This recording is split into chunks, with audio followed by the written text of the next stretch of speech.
प्यारे दोस्तों, आज मसला है इल्म गैब का। मैं बात अर्ज कर रहा था इल्म गैब पे, तो इल्म गैब के बारे में बोले मौल साहब नबी को इल्म गैब नहीं, बोला नौज बिल्लाह, ऐसा नहीं बोलना चाहिए। नबी कहते ही उसको है जिसको इल्म गैब होता है। इंसान कहते ही उसको जो खाता है, पीता है और सोता है। नबी बोलते ही उसको है जिसको इल्म गैब होता है। तो मैंने पूछा जन्नत है, तू कह रहा है, क्या तूने देखा? बोले नहीं देखा। तो फिर कैसे कहता है?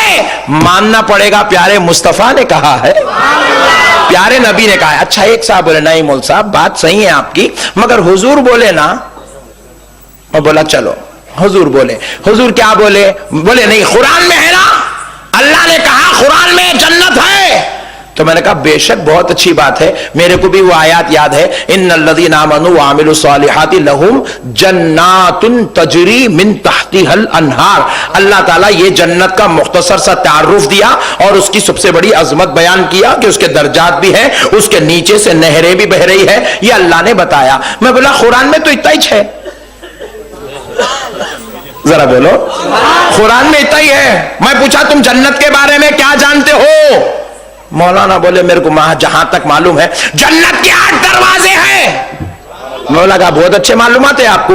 जन्नत के 8 दरवाजे हैं, जन्नत में हूर भी है, जन्नत में रिजवान भी है, जन्नत में हीरे जवाहिरात भी है, जन्नत में कौसर और सलसबील भी है, जन्नत में मकानात भी है, जन्नत में महलात भी है। फुला महल फुला का होगा, फुला महल फुला का होगा। मेरे आका ने यहां तक बताया कि अदना दर्जे का जन्नती जब जन्नत में जाएगा तो जन्नत में उसको खड़ा करके फरिश्ते कहेंगे, ऐ जन्नती देख ले, जहां तक तेरी नजर जाएगी वो सारा इलाका तेरे नाम पे कर दिया जाएगा। मैं पूछा मौल साहब ये सब कुरान में तो नहीं है ना जी? ये सब कुरान में नहीं है। फिर कौन बोले? एक साहब बोले हजरत अली बोले। मैं बोला उनको कौन बोले? उन्होंने देख के आए क्या? एक साहब बहुत ज्यादा गुस्से में बोले हमारे अमीर साहब बोले। अरे मैं बोला हल्लू बोल भाई, तुम्हारे अमीर साहब को कौन बोले? सारी कायनात को जन्नत है और जन्नत के ये सिस्टम है, ये मेरे नबी ने बताया है, ये मेरे, और ये बताना इल्म गैब है। क्या है जरा बोलो भाई, जरा फिर से बोलो। और इन लोग बहुत ट्रेंड रहते, आप इतना लाइट लेके इनको फाइट करेंगे, सोचो नहीं बहुत खतरनाक होते इन लोग। एक साहब बोले बेशक हुजूर बताए, मगर मौल साहब वो हुजूर जो बताए नहीं, मेराज को गए थे देखो, जब देख के आके बताए। देख रहे हैं आप? बोले हुजूर मेराज को गए थे, जब देख लिए आके बता दिए। मतलब इन्हें मेराज को गए तो देख के बोले, बोल के देख के बोलने को मानता, मगर इल्म गैब को मानने को तैयार नहीं। शरारत है, शरारत है। आप पूछेंगे नहीं मौल साहब बेचारा सही जो बोला ना, देख के बोले।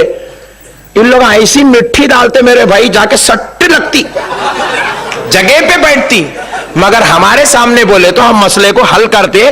कौन से बॉल को कैसा खेलना हमको मालूम है। नहीं, चैंपियन से पूछना, उन्हें गली के बाहर खाली बैट ठहरा तो उसको यॉर्कर डालते, हम आपको डालो रिवर्स, हम कैसा देते फिर देखो। प्यारे दोस्तों, लोगों को मालूम नहीं है किसका ने बैटिंग है, किसका ने पास फन है। जहां बोले आप बॉल डाल देते, हमको डालो। हम बोले अच्छा जन्नत का पता बताए तो बोला, देख के आके बोले आ इधर आ। क़यामत के बारे में सब नबी ने बता दिया है। मीज़ान कहाँ होगा मेरे मुस्तफ़ा ने बताया, तराजू में क्या होगा मेरे मुस्तफ़ा ने बताया, लिवाउल हम कहाँ होगा मेरे मुस्तफ़ा ने बताया, खुदा का अमल क्या होगा मेरे नबी ने बताया, मुकामे महमूद पे कौन होगा मुस्तफ़ा ने बता दिया, वो शफाअत कौन करेगा मेरे नबी ने बता दिया, गुनाहगार कहाँ होगा मेरे नबी ने बता दिया। मैंने कहा जन्नत तो देखे थे, क़यामत किसने देखा है?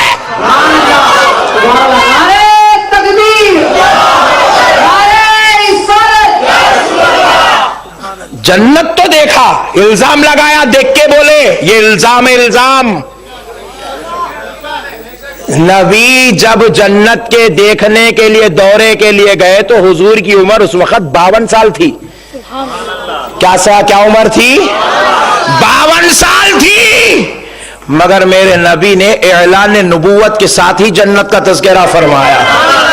इल्जाम लगाता है नबी पर कि देखकर कहा, इल्म गैब का इनकार करता है। सुन, अगर वो देखकर कहा क़यामत तो किसी ने भी नहीं देखा, मगर क़यामत में क्या होगा, आमिना का लाल बोल रहा है। क़यामत में क्या होगा, फातिमा के बाबा बोल रहे हैं। क़यामत में क्या होगा, हसनैन के नाना बोल रहे हैं। क़यामत कैसी होगी, अली के आका ने बताया है। क़यामत में किसका क्या मुकाम होगा, मेरे नबी कहां खड़े होंगे, गुनहगार कैसे परेशान होंगे, डरा डरा के बुला रहे। पसीने का समंदर होगा।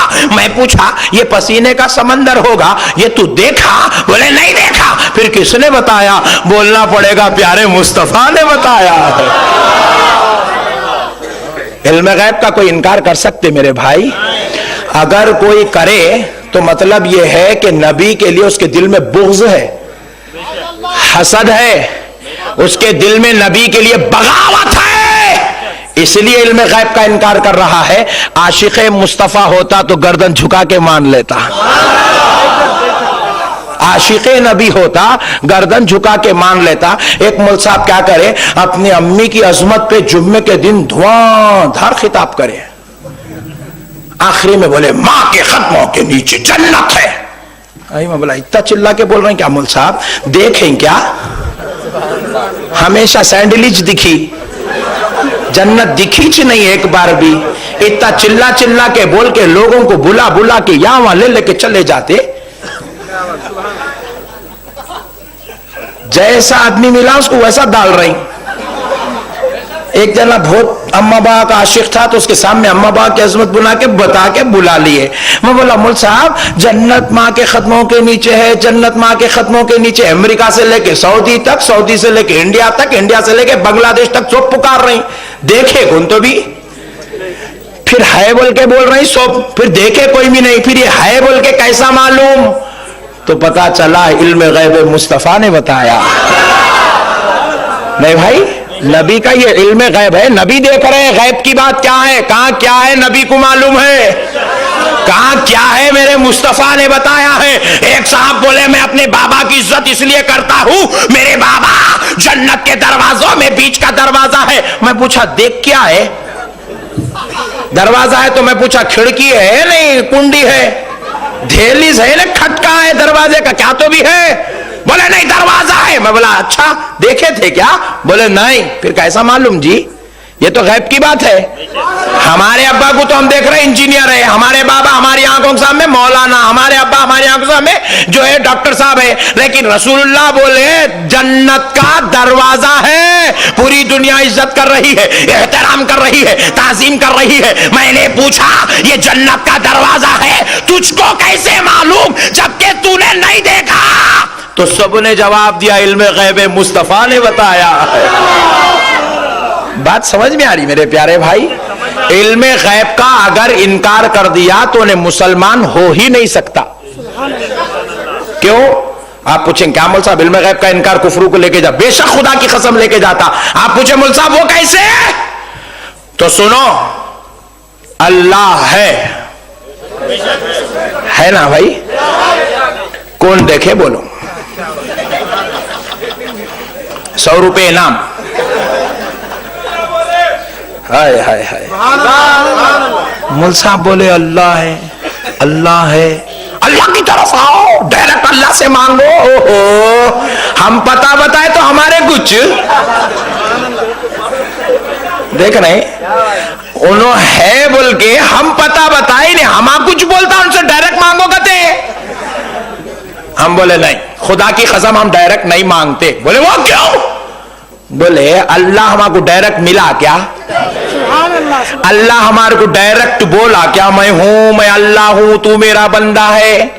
अल्लाह हमको डायरेक्ट बोला क्या ये काबा मैंने तेरे लिए भेजा है? अल्लाह हमको डायरेक्ट बोला क्या ये मस्जिद मैंने तेरे लिए उतारी है? अल्लाह हमको डायरेक्ट कुरान देना था, अल्लाह हमको डायरेक्ट पैदा करना था। अल्लाह हमको पैदा करा तो वसीले से, अल्लाह हमको कुरान दिया तो जरिए से, अल्लाह काबा बताया तो जरिए से, नमाज का तरीका बताया तो जरिए से, रोजा दिया तो वसीले से, हज दिया तो वसीले से। नबी ने तवाफ करके बताया ये उम्रा का तवाफ है, फिर तवाफ करके बताया ये हज का तवाफ है, मीना में खड़ के बताया ये हज का अमल है, अरफात में खड़ के बताया ये हज का रुकुन है, रमिए जिमार को मार के बोला ये हज का अमल है। तो हमने भी डिसाइड कर लिया जब खुदा खुदा होकर बंदों को इबादत देता है तो वसीले से, तो बंदा डायरेक्ट कैसे? इसलिए हमने डिसाइड कर लिया ए खुदा, जब तू खुदा होकर वसीले से सब देता है, जरिए से सब देता है, वसीला बनाकर सब देता है, हमने भी कसम खा ली हम भी तुझे वसीले से ही पालेंगे, हम भी तुझे वसीले से ही पुकारेंगे, हम भी तुझे वसीला देकर ही दुआ करेंगे, हम भी तुझे वसीला देकर ही अपना बना लेंगे। मौला ने पूछा किस किस को वसीला बनाएंगे? बोले मौला तेरे दुश्मन शैतान को नहीं बनाएंगे, तेरे महबूब मुस्तफा को बनाएंगे। ए अल्लाह, तेरे दीन से भिखाने वाले को, दीन से बेजार करने वाले को, दीन से दूर करने वाले को वसीला नहीं बनाएंगे। जो मदीना छोड़कर अजमेर आकर इस्लाम फैला दे उस गरीब नवाज को वसीला बनाएंगे। खो कुर्बान जाओ। देखिए अल्लाह रब्बुल इज्जत ने क्या किया, कानून और सिस्टम कुछ ऐसा बनाया, उसको समझने की जरूरत है। नहीं, एक बच्ची जब शादी कर लेके, जरा औरतें भी बैठे हैं भाईला हमारे, एक बात बोलता हूं 1 करोड़ की है, पूरे घर के झगड़े खत्म, दिन के भी खत्म, घर के भी खत्म, आज काम पहचान देंगे पूरा। बच्ची जब ससुराल को आती तो खालिस जहन होके आना, अपने जहन में से अपने घर का पूरा ख्याल खत्म करके आना। मैं अम्मी के घर में 8 बजे उठती थी, यहां भी 8 बजे उठती हूं, बोले तो वापस चले जाती। बात समझ में आई? अम्मी का घर तुम्हारी राजधानी थी, 8 बजे नहीं 18 बजे उठे तो भी चलता था।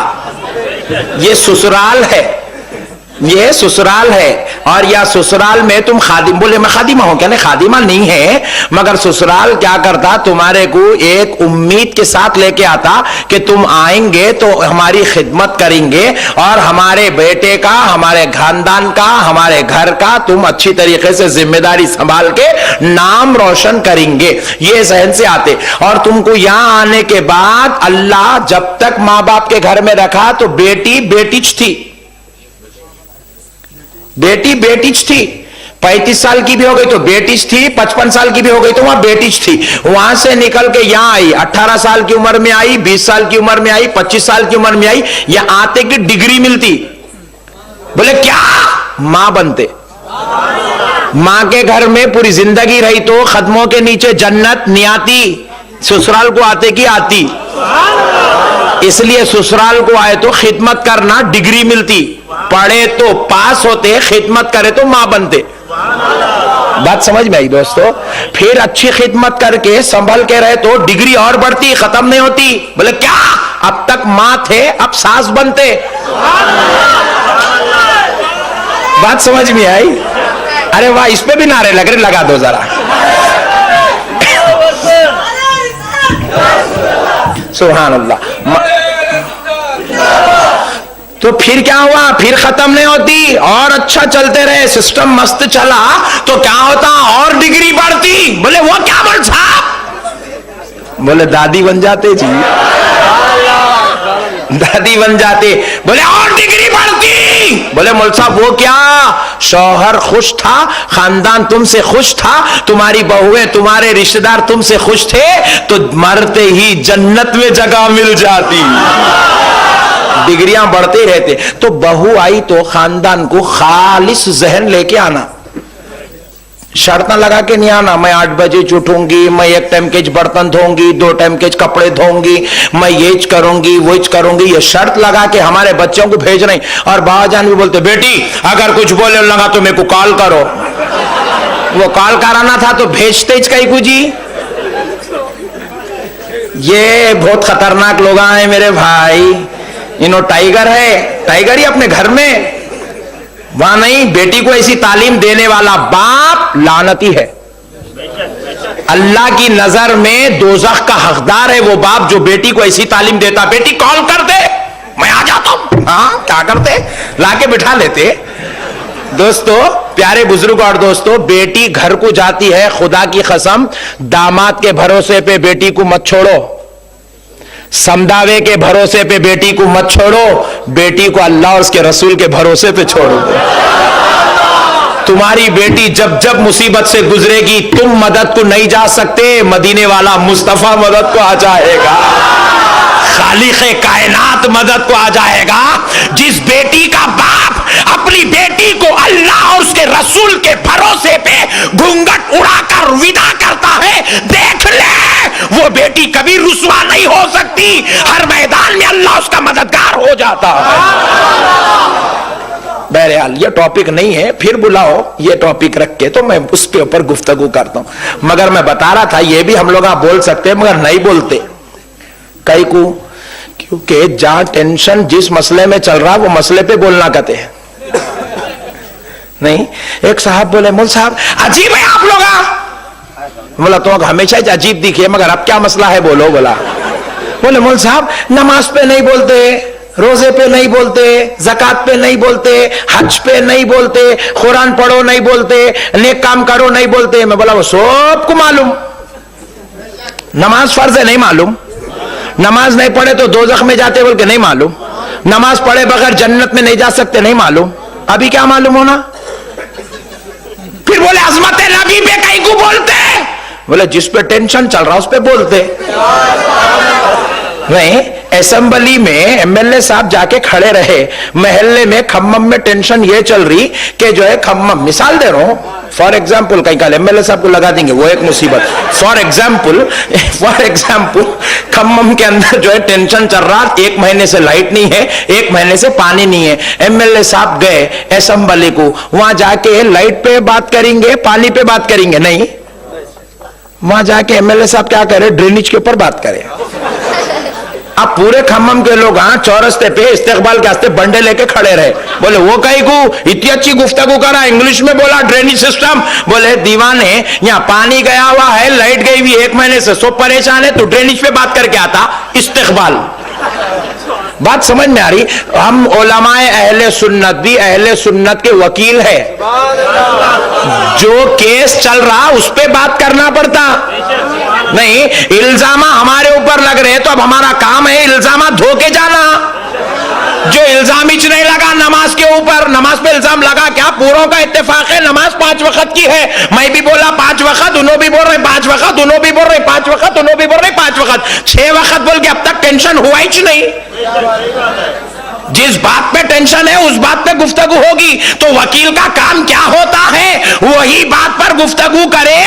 जिस बात पर टेंशन हो रहा है, जिस बात पर झगड़े हो रहे हैं, जिस बात पर इल्जाम लगाया जा रहा है, जिस मौजू को इख्तिलाफ बनाया गया, तो इसलिए मैंने कहा सुनो, नमाज पर किसी का इख्तिलाफ नहीं है, रोजे पर किसी का इख्तिलाफ नहीं है, मस्जिद की अजमत पर किसी का इख्तिलाफ नहीं है, कुरान की तिलावत पर किसी का इख्तिलाफ नहीं है, लेकिन हाँ इख्तिलाफ है तो इल्मे गैब मुस्तफा पर इख्तिलाफ है, नज़मत मुस्तफा पर इख्तिलाफ है, ताज़ीम मुस्तफा पर इख्तिलाफ है, औलिया की जिंदगी पर इख्तिलाफ है, औलिया से मदद लेने पर इख्तिलाफ है। तो हमने भी डिसाइड किया, खुदा की कसम जब तक पूरे खम्मम में मुस्तफा की अजमत नहीं गाड़ दी जाएगी, जब तक हम अजमत मुस्तफा पर ही गुफ्तगू करेंगे।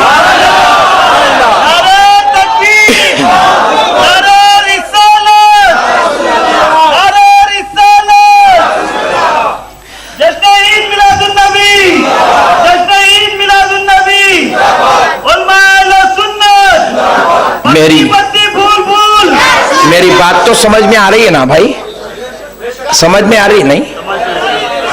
नहीं आती मेरे को मालूम, फिर भी पूछ ले रहा हूं। मेरे प्यारे बुजुर्ग और दोस्तों, कुर्बान जाओ अल्लाह की रहमत के। तो मैं अर्ज कर रहा था, हमको कैसे मालूम है कि ये क़यामत आने वाली है?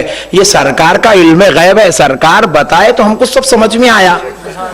वो खुदा होकर नबी को वसीला और जरिया बनाकर सारी चीजों, खुदा होकर वसीला बनाया नहीं। अल्लाह अगर हमको नमाज देना था तो डायरेक्ट दे देना था, नमाज पढ़ना हमको है नहीं, नमाज पढ़ाना हम बंदों को नमाज पढ़ाना है, मगर हमको नहीं देना जी अल्लाह ताला। प्यारे मुस्तफा को बुलाए, अपना दीदार करा के नमाज दी।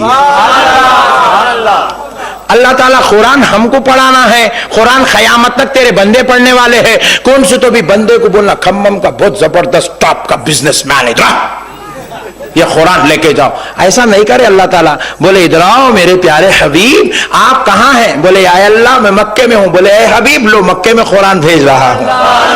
ए हबीब आप मदीने में, लो मैं मदीने में कुरान भेजता हूं। हम नबी गारे हीरा में, कुरान गारे हीरा में आ रहा है। नबी अपने घर में है तो कुरान घर में आ रहा है। नबी जंग में है तो कुरान जंग में आ रहा है। नबी मेंबर पे है तो कुरान मेंबर पे आ रहा है।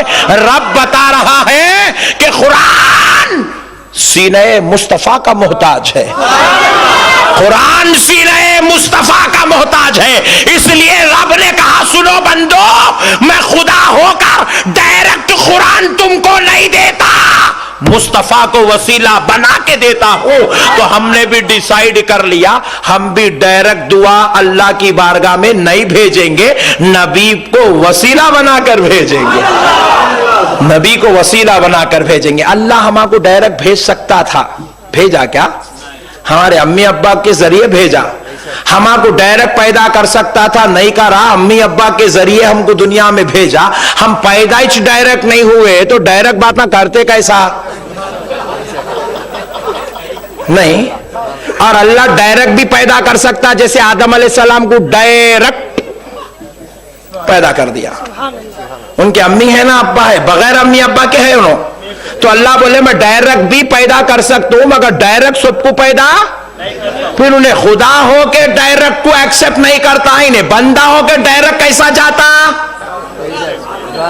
नहीं, जरा बोलो ना भाई, मैं सही बोल रहा हूं जी। ये यहाँ वो जलसा आगे, हाँ आगे भी चल रहा है, जरा पीछे वाले भाई बोलो मैं सही बोल रहा हूं भाई। अरे वाह, जरा पीछे हाथ उठा के बोलो जी जरा। सुभान अल्लाह, माशाअल्लाह, सब जने समझ रहे हैं, अल्हम्दुलिल्लाह आज का जलसा कामयाब हो गया। प्यारे बुजुर्ग और दोस्तों, कुर्बान जाओ मेरे आका की रहमत के, मेरे नबी के सदक़े जाए। जरा अब देखो, मैं एक बात अच्छी प्यारी बात बताता हूं। एक ही बात खुदा की कसम, आखिरी सांस तक के लिए झगड़ा खत्म, झगड़ा ही खत्म। बड़े बड़े मौलाना लोग भी बैठे होंगे तो झगड़ा उनसे भी खत्म।